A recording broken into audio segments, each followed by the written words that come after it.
కూటమి గాలిలో ఎమ్మెల్యేగా గెలిచిన అనపర్తి ఎమ్మెల్యే ముఖ్యమంత్రిలా ప్రధానమంత్రిలా బిల్డప్ ఇస్తున్నారని మాజీ ఎమ్మెల్యే సూర్యనారాయణ రెడ్డి విమర్శించారు. కేవలం ఒక చిన్న మీటింగ్ కోసం అనపర్తి మార్కెట్ ను మూసివేయడం సరికాదని ఆయన అన్నారు. ఈ సందర్భంగా ఆయన మాట్లాడుతూ ఎమ్మెల్యే చెప్పే అసత్యాల కోసం చిరు వ్యాపారులను ఇబ్బంది పెట్టడం ఎందుకు, ప్రజలకు ఇబ్బందులు కలిగించి మీటింగ్ పెట్టాల్సిన అవసరం ఏంటి అని ప్రశ్నించారు. ఈ చర్య వల్ల చిన్న వ్యాపారులు రోజువారీ కూలీలు తీవ్రంగా నష్టపోయారని ఆయన ఆవేదన వ్యక్తం చేశారు.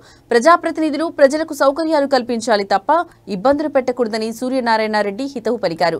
ఇలాంటి చర్యలు పునరావృతం కాకుండా చూడాలని ఆయన డిమాండ్ చేశారు.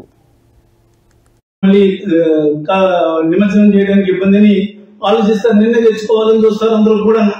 అటువంటిది ఈ నిన్న ఒక్కళ్ళంటే ఒక్కళ్ళకి బేరం లేకుండా పత్తుల దగ్గర నుంచి అదే విధంగా షాపుల దగ్గర నుంచి అన్ని క్లోజ్ చేసేది. వీళ్ళ పిఎం మీటింగ్ అనుకున్నావా, వీళ్ళ సీఎం మీటింగ్ అనుకున్నావా? నువ్వు వీళ్ళ పిఎం కింద ఫీల్ అవుతున్నావా, సీఎం కింద ఫీల్ అవుతున్నావా? నువ్వు బజార్ అంతా బజార్ క్లోజ్ చేస్తారు ఎవరో సీఎం పిఎం వచ్చినప్పుడు. నువ్వేమన్నా ఆ స్థాయి ఇవ్వడం అనుకుంటున్నావా? నువ్వు అవినీతి పరుడు నువ్వు.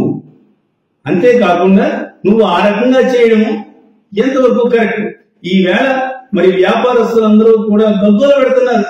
మాకు అయ్యే బేరం అంతా పోయింది, ఈ వేళ చూస్తేనేమో వర్షం, నిన్న మంచి బేరం లేదు, నా బేరం అంతా పోయింది, ఈ వేళ కొనేవాడు లేకుండా పోయాడు, దాని దగ్గర వర్షం వచ్చేవాడు కొంత అని అందరూ కూడా స్టాక్ పెట్టుకున్నవాడు పత్రి అయ్యి కూడా పూలేటి లేదంటే ఈ పళ్ళేటి అందరూ కూడా తెచ్చుకున్న వాళ్ళందరూ కూడా గొగ్గలు పెడుతున్నారే.